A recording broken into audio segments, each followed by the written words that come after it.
So, as every sports fan knows by now, ESPN is releasing a series of episodes of a documentary called The Last Dance that details Michael Jordan's last year with the Bulls. And with this has come various comments from various analysts from different sports platforms detailing how physical the 90s were and how there was virtual tackling and all this sort of stuff, which inspired me and my friends to look back at some of Michael Jordan's best games, like his 63-point performance versus the Celtics, a couple games versus the Bad Boy Pistons, a couple games versus the Cavs, and if you look at how physical those games were and compare it to what analysts from various sports platforms describe, it just doesn't match. I mean, the physicality has been way overblown in sports media today. I really don't understand this. And this is what me and my friends got into on a recent episode of our podcast called Fan Response. So I'm going to go ahead and play you the clip from that episode here. All right, let's jump into the last topic, which is let's talk about what a lot of analysts, former players, I'll call them analysts, because there's a lot of, Colin Cowherd and Skip Bayless is out there who actually don't really know too much about basketball. But there's a lot of fans and people out there that say that the NBA was extremely physical in the 90s and that today's players would not be able to hang with the players in the 90s. Give me your reaction to that. Ryan, I'm going to start with you because you're such a big LeBron fan and you personally have him higher than Jordan in your all-time list. Yes, so this topic was inspired by Evan Summers. He sent me video of some of MJ's best games. He sent me the 63-point game versus the Celtics. He also sent me a couple of games versus the Bad Boy Pistons.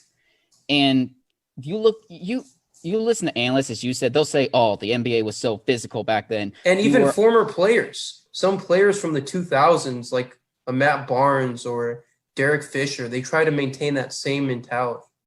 Yes, and to that point, I know that take is false because there's one player, Steven Jackson. No, not Steven Jackson.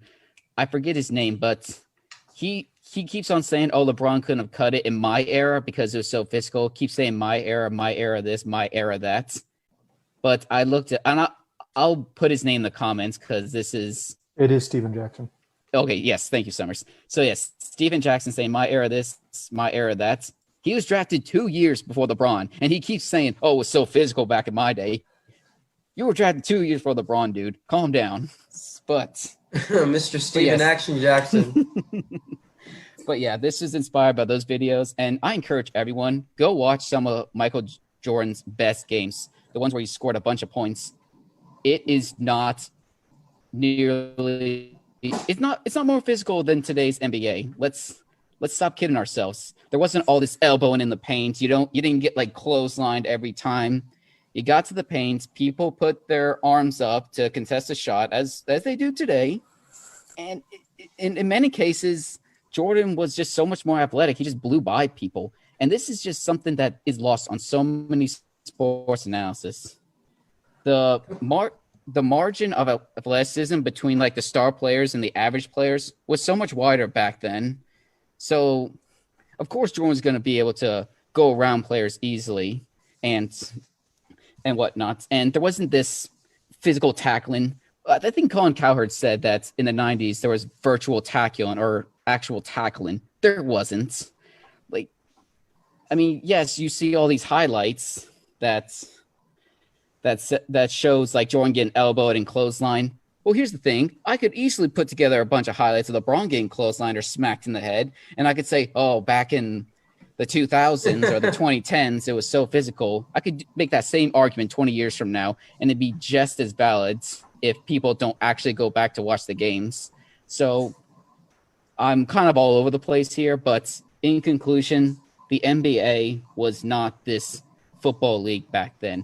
They like to pretend that it is because I honestly think a reason they want to pretend it was so physical back then is because the NBA has a reputation of being soft, and they want to say, well, that's just a recent thing. No, that's kind of always been the thing. And they're trying to compete with football. Football is this physical sports that people can get injured and have their career end at any moment. and the NBA, and the NBA is just isn't that. They want to compare favorably to football. They know they can't do that now, so they try to pretend like it was as physical as football back in the 90s and 80s when it wasn't. It was always this relatively soft game where you could have long careers almost no matter what, outside of like freak injuries and just chronic conditions that were just apparent before playing basketball. So really just, again, all over the place. But go back, watch the Jordan games. They were not physical. There wasn't elbows. Most of the time it was Jordan having wide open layups just because he could blow past everyone and they weren't going to throw elbows. And also, this rule on hand checking, everyone says, oh, hand checking was such a huge deal. Hand checking became illegal and there wasn't this massive jump in player scoring. There was like a slight increase. Yeah, in some players, I'd say like half the players had better scoring seasons after hand checking became illegal, but half got worse, which to me shows that it wasn't a huge thing to begin with. And also, since we're on the topic of Jordan, people are saying, oh, well, Jordan had to deal with a clogged paint, how there wasn't shooters to space out the floor, so Jordan had to really get through the bigs in the paint.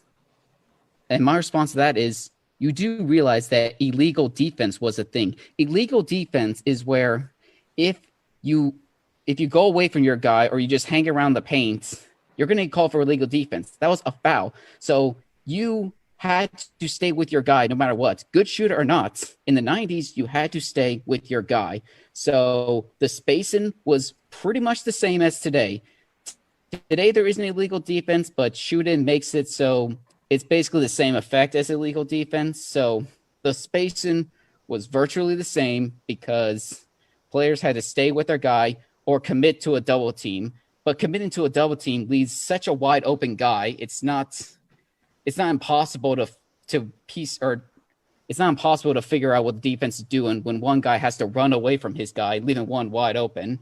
Like in today's NBA, if you want to take the risk, you could have a guy just sit in the middle of the paint and have a 32% shooter at the three-point line and just be fine with him taking a shot. Back in the 90s, that wasn't an option. You had to stay with that guy relatively. So yeah, spacing was the same. The physicality was the same. And this romanticizing of the 90s and 80s just to make Michael Jordan look better is just ridiculous. It's honestly just... it's borderline just trying to brainwash people into thinking that the NBA was something that it's not. It's never been this physical elbows, getting close on every time you go to the paint. It just wasn't that. Great way to wrap it up there. Let's go to Evan. I completely agree. Like you're growing up, you always hear people say, oh, MJ was the greatest of all time. LeBron couldn't have done this. LeBron couldn't have done that. And then eventually you're like, well, let's see for ourselves. And I watched some videos. I was like, this is the most blatant lies I've ever seen in my life. Like, they wouldn't even put their hands up. He would drive right past the three-point line and shoot. The guy wouldn't even put his hand up. It was crazy. And then they say that the paint, you're getting mugged. No, you weren't.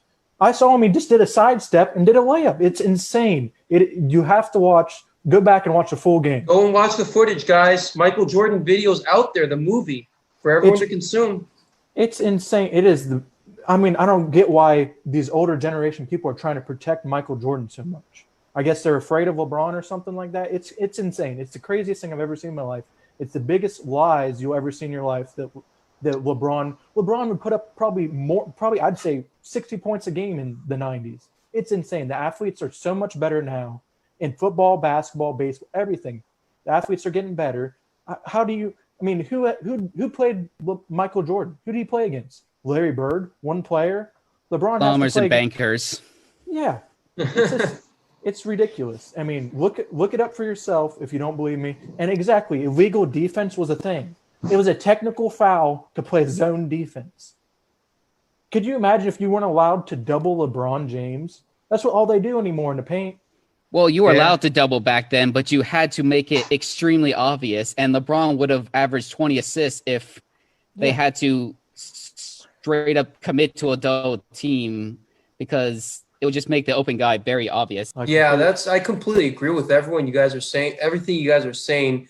And this notion that LeBron James would be totally just gut checked, wouldn't be able to do anything in the 90s is complete blasphemy.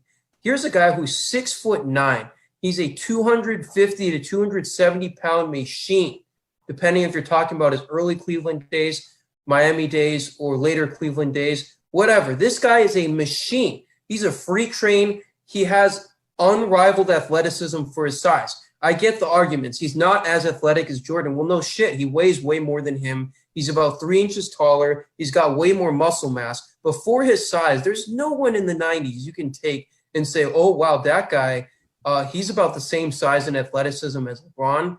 But right now, in our current NBA, you have players that are at least close in the discussion in terms of overall athleticism as LeBron. You have KD, you have Giannis, you have Kawhi Leonard. I can see the notion that players might be a little bit more soft as far as team building and chemistry, meaning you see more super teams emerge. You see more teams where the star player like a Kobe or LeBron James or Kevin Garnett is saying, hey, I need to go get help there. I need to have a 3-star tandem or 4-star tandem. That has been a thing. In that sense, the NBA may have gotten softer as far as the competitive side of it. But physically, no way, man.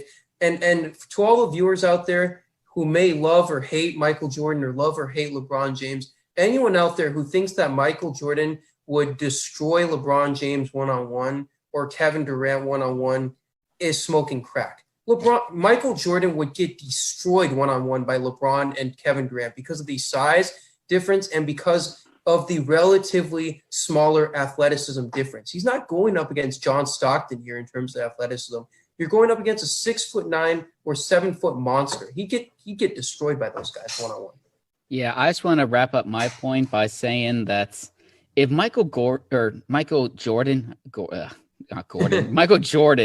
is the true GOAT, if that really is the case, I don't understand why there is so much dishonesty around him. And Steven, I told you this, but we started a YouTube channel for this podcast, and in the future, I'll be releasing a video of all the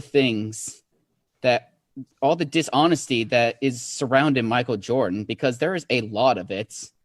And one of those things is the fact that people are saying, oh, well, LeBron couldn't make it in the 90s. And if Michael Jordan played today, he averaged 50 points.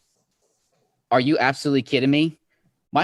The athletes today are so much better that if you took Michael Jordan athleticism from the 90s and planted him in today's NBA, he wouldn't score as many points because people can move side to side quicker. They'll put their hands up, as some alluded to, because half the time they didn't. Nowadays, you watch Kobe highlights, when he does a turnaround, people are like right there in his face, basically blocking the shot, like touching his fingertips, contesting the shots. Back in Michael Jordan's days, they'd be lucky if they got a hand above his chin level. So, it's ridiculous. The comparison I'm going to make, DeMar DeRozan is MJ. That's who it is. That's who everyone's bragging about. A guy that can't shoot threes. He settles on middle jumpers, and that's about it.